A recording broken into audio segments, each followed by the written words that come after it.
My favorite activity book so far is our Rainforest Masks book. Each book comes with 10 masks in it. You can create these 10 amazing rainforest creatures. I just want to show you a couple of the masks that I built with my son.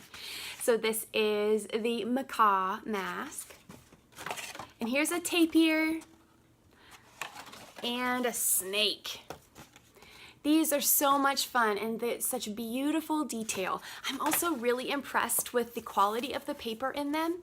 All you have to do is punch out the masks, glue some tabs together, and glue on the strap, and you're ready to go. Perfect for a rainy day, summer vacation, Christmas break. I love them. Rainforest masks.